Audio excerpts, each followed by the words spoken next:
આવ્યો હોટલ વાળાને, તો પછી આપણા ઘરમાં 50 રૂપિયા યુવરાજસિંહ નો જોઈ? 50 રૂપિયા જોઈ ને આપણે નો જોઈ? આપણે વધારે જોઈ. એનું કારણ છે કે ઈ બધું 19-20 અનાજ હાલે ને. હોટલ વાળાને ક્યાં તમે જોવાના છો? ઈ ગમે એનું લઈ આવે 19-20 હાલે. એને શાકભાજી હોલસેલ માં આવે 19, આપણે તો 500 ગ્રામ લેવું, વીણી લેવું, તો આપણું ડબલ મોંઘું પડે. પછી આપણું કાઈ પણ મસાલા હોય તો આપણે ઓરિજિનલ વાપરીએ. ઈ ગમે એવા ડુપ્લિકેટ અત્યારે મળે છે, ઈ વાપર. 64% પ્રોડક્ટ ભારતમાં ડુપ્લિકેટ છે, ઈ ગમે એ વાપરશે. ઈ તેલ તમે સારું વાપરશો, ઈ પામોલીન વાપરશે, તો સસ્તું કોને પડે? આપણને કેમ?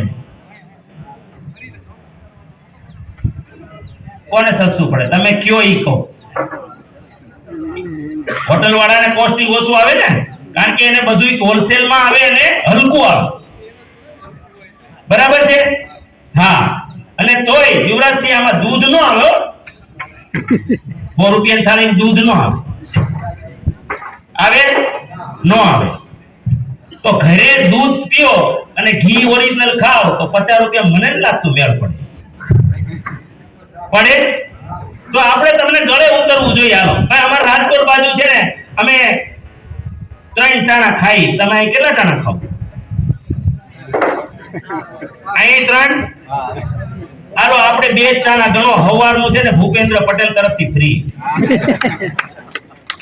તમને ગળે ઉતરવું જોઈએ.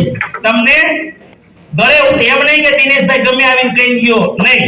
હું 1 ટાણું હજારો કાપી નાખું છું. તમારા ઘરનો ખર્ચો ભલે 150 રૂપિયા છે એક વ્યક્તિનો, પણ હું 100 રૂપિયા લખું છું. હાલો અમારા રાજકોટ બાજુ અમે મહિનામાં 30 દી ખાઈ. તમે કેટલા દી ખાઓ?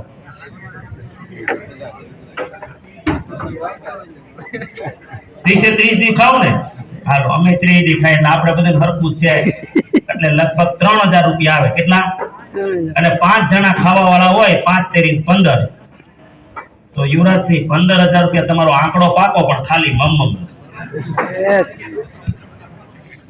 શેનો? ખાલી કુમારભાઈ મમ. એમાં માવો નહીં, એમાં છોકરાની ફી નહીં, એમાં જે એક ખિસ્સામાં સભ્ય દીઠ મોબાઈલ છે એનો ખર્ચો નહીં, એના સિમ કાર્ડ નો ખર્ચો નહીં, ટીવી નો ખર્ચો નહીં, એમાં કાંઈ પણ ન આવે. માત્ર મમ અંદર જાય એટલું જ. અને આમાંય છોકરાના બિસ્કિટ નહીં.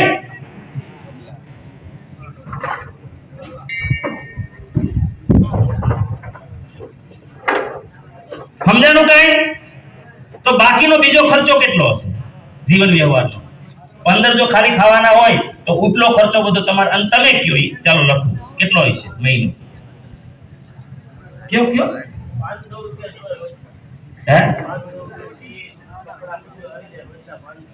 તો 15000 બીજા જોઈ. તો એક નહીં, આપણે આખો ઘરનો.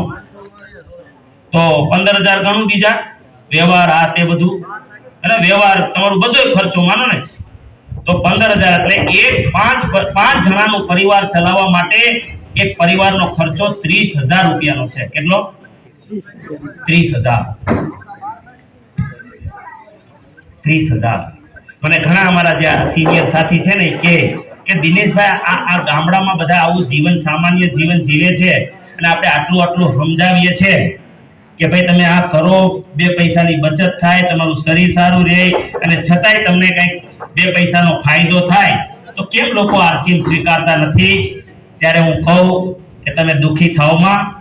આપણે એને બતાવી નથી શક્યા, કારણ કે ગામડાવાળાને ભ્રમ છે કે અમારો ખર્ચો કમ છે.